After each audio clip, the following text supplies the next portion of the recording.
อยู่มันเพิ่นมาส่งอารมณ์หลวงตาก็เว้ามันฟังพ่อชี้แจงให้ฟังแล้วมันไปปฏิบัติมันพออีก4 มื้อ5 มื้อมาส่งอารมณ์ชีวิตไม่มีคำว่าทางตันมันมีที่ไปที่มาของมันอยู่เพิ่นว่าลดสวงออกสวงออกเราก็เลยบ่เป็นทุกข์เลยบัดนี้ก็เลยดูแลพระศาสนามันก็บริจาคล้านหนึงแล้วสร้างหอแก้วจังซี่นะแล้วว่า ชีวิตแม่ตุ่มนี่อยู่ได้ย้อนหลวงตาพุ่นน่ะแล้วเราเว้าจังซี่เลยมันหลวงตาแล้วบ่แม่นบุญเจ้าของหลวงตาว่าจังซี่นะหลวงตาก็แม่นอยู่เด้ค่ะก็เลยชีวิตอยู่ได้ก็มาเจอหลวงตาก็ซอยแน่นั่นแล้ว ก็มันก็ถูกอยู่เด้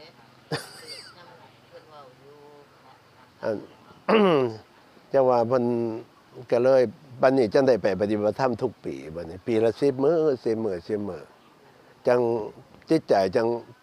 เย็นลงเย็นลงเย็นลงที่เคยเป็นทุกข์ก็ไข้เติบเราอะแล้วก็บ่ได้เป็นทุกข์นำอีหยังหลายบัด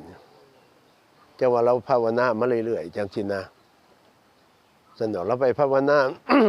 ปี56หรือ57นี่แหละเราจังนิมิตเห็นหอแก้วที่อันพโยม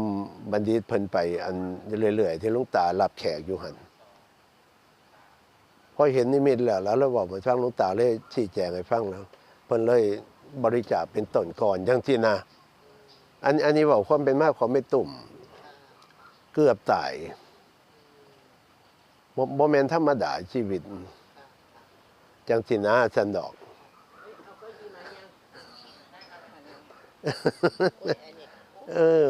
ไม่ใช่อันนี้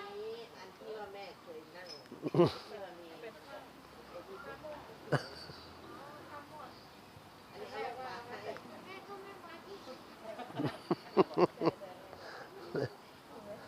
อันมาฮอดพี่แล้วบ่ยาวเด้อโยมแม่เด้อเย็นๆโลด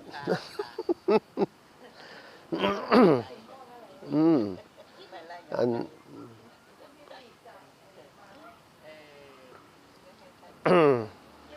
นิมนต์ไปพักผ่อนก่อนเนาะเอาเดี๋ยวจะกินนาฬิกาเราก็ไม่มี อันโยมแม่พร้อมยามใดก็มาโลดเด้อพร้อมตอนนี้แล้วพระอาจารย์เมื่อยบ่ล่ะฮะพระอาจารย์เมื่อยบ่อยากให้โยมแม่พักจักหน่อยซะก่อน